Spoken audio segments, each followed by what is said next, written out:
جو معاملات تمہاری دسترس سے نکل جاتے ہیں انہیں اللہ اپنی دسترس میں سنبھال لیتا ہے، اور تب وہ چاہتا ہے کہ تم اس پر یقین رکھو، بے حد یقین۔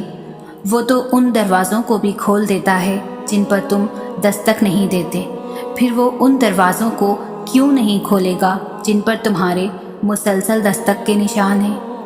وہ جانتا ہے تمہاری من پسند چیز تم تک پہنچانا کب بہتر ہے، اور جب وہ تمہیں دینے کا ارادہ کر لیتا ہے تو کائنات کی کوئی بھی چیز تمہارے اور اس کے درمیان رکاوٹ نہیں بن سکتی۔ اللہ بڑے حیرت انگیز طریقوں سے کام کرتا ہے جنہیں تم کبھی بھی نہیں سمجھ سکتے۔ تو بس اتنا یقین رکھو کہ جسے تم اپنا اختتام سمجھ رہے ہو اسے وہ ایک حکم سے تمہارا آغاز بنا سکتا ہے۔ وہ کیا کچھ کر سکتا ہے اس کا علم تمہارے مقدر کو بھی نہیں۔ تو پھر یہ سوچ کر دعا مانگنا کبھی مت چھوڑنا کہ نتیجہ اب تک نہیں آیا۔ تمہاری زندگی میں آنے والا ہر ایک امتحان تمہارے لیے بہتری کے معجزے لاتا ہے۔ اسی چیز کو وہ تمہارے لیے وسیلہ بنا دے گا جو تمہارے لیے مایوسی کا سبب بنی ہوئی ہے۔ تم ان چیزوں کی فکر کیوں کرتے ہو جو تم نہیں کر سکتے؟ تم ان پر غور کیوں نہیں کرتے جو اللہ کر سکتا ہے؟ بتاؤ پھر ہے کچھ ایسا جو وہ نہیں کر سکتا؟ اللہ قبولیت کی منزلوں سے پہلے تمہیں انتظار سے گزارتا ہے۔ وہ آزمائش اسی کو دیتا ہے جس کو انعام کے لیے چن لیتا ہے۔ مانگنے کی شدت سے ہی تو قبولیت کی جوڑ جڑی ہے۔ تمہاری مسلسل دعائیں تمہارا مقدر مکمل بدل دیتی ہے۔ جو باتیں تمہاری دعائیں بھی منوا نہیں پاتی وہ تہجد اللہ سے منوا لیتی ہے۔ تیرے بندے تجھ جیسے نہیں۔ بستر پر آنکھیں بند کر کے لیٹے ہوئے میں نے اللہ سے کہا، میرا ماضی ندامت ہے، اذیت ہے، تنہائی ہے، اور اذیت یاد کر کے کون خوش ہوتا ہے؟ تیرے بندے یہ جانتے ہیں، اسی لیے میرا ماضی کوڑ دیتے ہیں۔ وہ میری ندامتوں کو، میرے کرب کو اپنی انگلیوں پر گنتے ہیں اور پھر مجھے یاد دلاتے ہیں کہ مجھے جینے کا کوئی حق نہیں، کہ مجھ سے بڑا گنہگار کوئی نہیں۔ وہ سوچتے ہیں کہ ماضی کا پتہ چل جانے سے انسان کی سمجھ آ جاتی ہے، مگر وہ یہ نہیں جانتے کہ اس ماضی سے لڑنے والا کیسے اور کہاں سے گزر کر آیا ہے۔ تو میں تجھ سے آج مدد مانگ رہی ہوں، تو بتا انہیں کتنی اذیتیں کاٹی ہیں میں نے، کتنی تنہائیوں سے گزری ہوں، کتنے آنسو ان ندامتوں کے پیچھے چھپے ہیں۔ تو بتا انہیں کہ انگلیوں پر کسی کے گناہ گنوانے سے اپنے گناہ نہیں چھپ جاتے۔ تو بتا انہیں کہ درد گنتی میں نہیں سماتا۔ اب مجھ میں حوصلہ نہیں ہے ان کا سامنا کرنے کا۔ تھک گئی ہوں تیرے بندوں سے لڑتے لڑتے، بہت تھک گئی ہوں خود سے لڑتے لڑتے، اب ہار گئی ہوں، اب رہائی چاہیے مجھے۔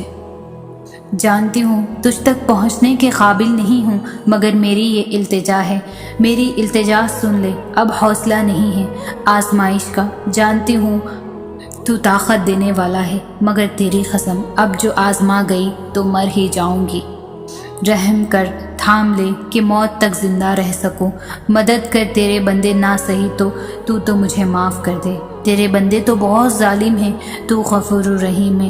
میں جان گئی ہوں کہ تیرے بندے تجھ جیسے نہیں، مگر میں یہ بھی جانتی ہوں کہ تو ان جیسا نہیں۔ میرے یقین کا بھرم رکھ لے، تیرے بندے تجھ جیسے نہیں۔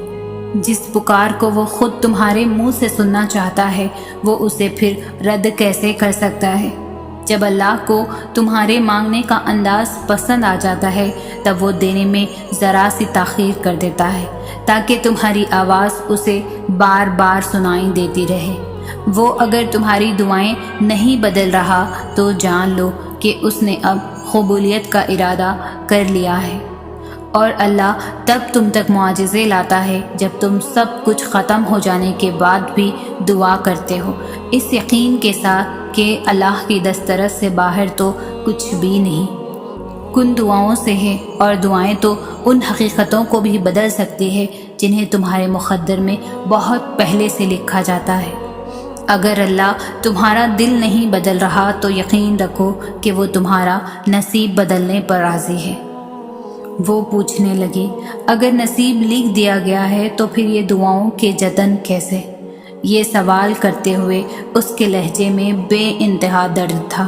کچھ چیزیں آزمائش ہوتی ہیں، میں نے اس کا ہاتھ تھامتے ہوئے کہا، اس لیے اللہ ان کا خانہ نصیب میں خالی چھوڑ دیتا ہے، کیونکہ اس کو علم ہوتا ہے کہ میرا ایک بندہ ایسا ہے جس کو مجھ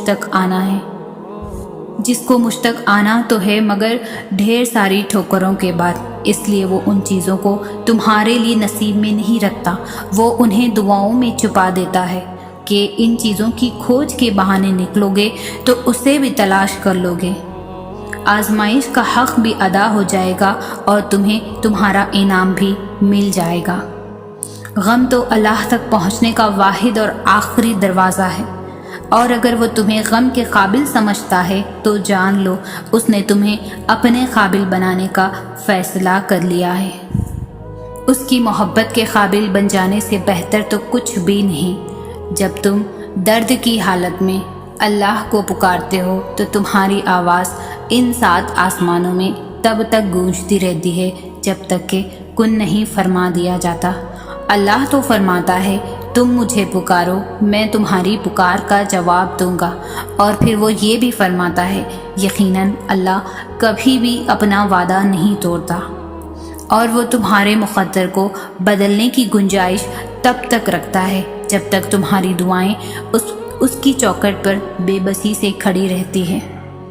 تم دعا کرتے ہوئے معجزوں پر یقین رکھو، پھر دیکھو دعا ختم ہوتے ہی معجزہ ہو جائے گا، تو پھر یہ مت سوچو کہ جو مانگ رہے ہو اسے حاصل کیسے کرو گے، کیونکہ اس کا انتظام تمہارا رب تمہارے سوچنے سے بہت پہلے کر چکا ہے۔ جو تمہیں بے چینی میں مبتلا کرتا ہے وہی تمہارے لیے اس بے چینی سے تسکین بھی نکال لیتا ہے، اور پھر وہ وہاں سے راستے بناتا ہے جہاں سے تمہیں امید بھی نہیں ہوتی۔ اگر تم چاہتے ہو کہ وہ تمہاری دعاؤں پر راضی ہو جاؤ تو پہلے تم اس کے فیصلوں پر راضی ہو جاؤ اور اس کے مقرر کردہ وقت کا انتظار کرو، پھر بھلے یہ تمہارا وجود کرچی کرچی ہی کیوں نہ ہو جائے، وہ تمہیں پھر سے یوں سمیٹ دے گا جیسے تم کبھی بکھرے ہی نہ تھے۔